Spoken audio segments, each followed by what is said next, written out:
کشتیاں اپنی کناروں سے لگائے ہوئے ہیں، کیا وہ ڈوبے جو محمد کے ترائے ہوئے ہیں۔ شرمی سے آنسیں نہیں سامنے جایا جاتا، یہ بھی کیا کم ہے تیرے شہر میں آئے ہوئے ہیں۔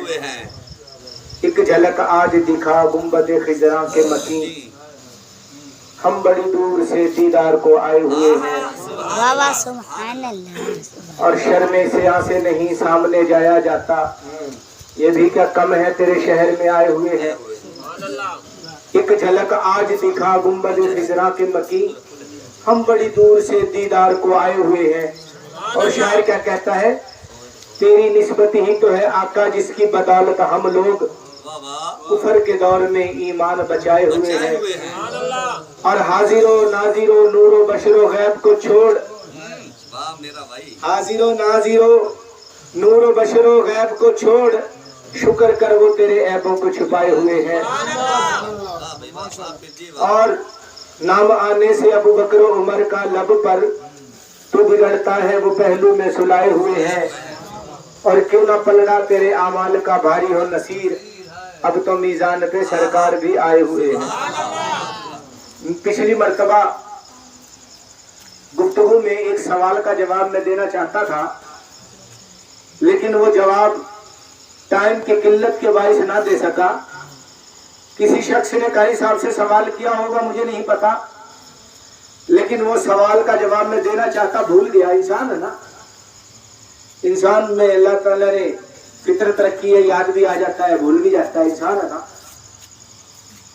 تو جواب قاری صاحب نے تو اپنے علم کے مطابق بہت اچھا دیا تھا، لیکن مجھ فقیر کے مطابق بھی میں تو جو بات کروں گا انشاءاللہ دلائل کے ساتھ کروں گا، اور جواب بھی دلائل کے ساتھ دینا پسند کروں گا۔ کچھ عرصہ پہلے میری ایک پروگرام میں شرکت ہوئی جو متفقہ پروگرام تھا، جس میں دیوبندی، بریلوی، اہل حدیث، 3 مکتبہ فکر کا مشترکہ پروگرام تھا۔ ایک مولوی صاحب تقریر کر رہے تھے، حضرت صاحب بیان کر رہے تھے، اور بیان کے اندر اس نے حیات النبی کے خلاف دلائل دیے اور دے رہا تھا۔ اس کے بعد مجھ فقیر کا بھی نمبر تھا، دلائل دیتا رہا، مولوی محظوظ ہوتے رہے، پروگرام بھی ان کا تھا۔ اور جب وہ دلائل دینے کے بعد بیٹھ گیا اور جانے لگا تو بیان کے لیے مجھے وقت ملا، تو میں کہ مولوی صاحب ہم جایا دینا، اب ذرا جانا نا، ذرا بات سن کے بھی جانا، سنا تو لیا۔ کہتا نا ادب کی بات ہے، ورنہ منیر سوچو تو جو شخص سنتا ہے بول بھی تو سکتا ہے۔ سبحان اللہ۔ میں نے کہا کہ اب ذرا سن کر بھی جائیے گا، تو وہ بیٹھ تو گیا، لیکن کونین چبائی اس نے، دانت کھٹے بھی ہوئے، کونین چبائی، بیٹھ تو گیا۔ اس نے کہا چل تم ہی کر لے جڑا سب کرنا ہے۔ میں کہا مولوی صاحب کتاب الرحیق المختوم ہر اہل حدیث، ہر وہابی کے گھر میں موجود ہے، کتاب الرحیق المختوم، اور بڑی معتبر کتاب ہے اہل حدیثوں کی، سیرت کے عنوان پہ لکھی ہوئی ہے، انٹرنیشنل ایوارڈ یافتہ ہے، صفی اللہ مبارک پوری کی لکھی ہوئی ہے۔ اس کتاب کے صفحہ 306 اور 307 پر ایک روایت نقل ہے، وہ سن کے جانا۔ وہ روایت کیا ہے میں آپ کے گوش گزار کر دیتا ہوں۔ وہ روایت یہ ہے کہ صفحہ نمبر 306 اور 307 پر جو روایت نقل ہے، وہ روایت یہ ہے، جس وقت جنگ بدر کے اندر 70 کافر مارے گئے، اور ان 70 مرے ہوئے کافروں کو ایک گڑھے کے اندر گیر دیا گیا، نبی کریم صلی اللہ علیہ وسلم اس گڑھے پر کھڑے ہیں اور ارشاد فرما رہے ہیں، فلاں فلاں کے بیٹے تو تباہ ہو گیا، تو برباد ہو گیا، تو ہلاک ہو گیا۔ جناب عمر آگے بڑھتے ہیں، عرض کرتے ہیں یا رسول اللہ صلی اللہ علیہ وسلم، یہ تو مردہ ہے، مرے ہوئے ہیں، کافر ہیں، مردہ ہیں۔ آپ نبی کریم صلی اللہ علیہ وسلم نے جلال کے اندر آ کر ارشاد فرمایا، عمر، فرمایا عمر یہ میری بات تم سے زیادہ سن رہے ہیں،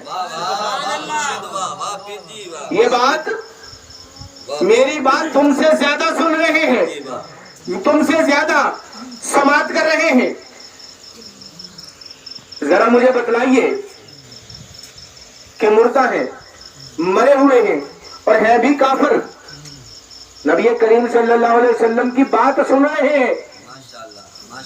تمہاری کتاب میں روایت نہ ہو, تمہاری کتاب میں روایت نہ ہو, میری سزا گولی, میں خون معاف کرتا ہوں.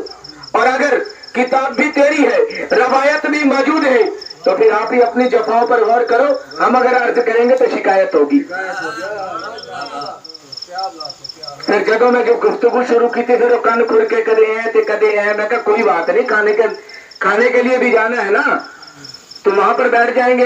کیونکہ کفر کے فتوے دائیں بائیں تو لگتے ہیں, کھانے پہ تو ہم اس مسئلے میں تو سب اکٹھے ہیں.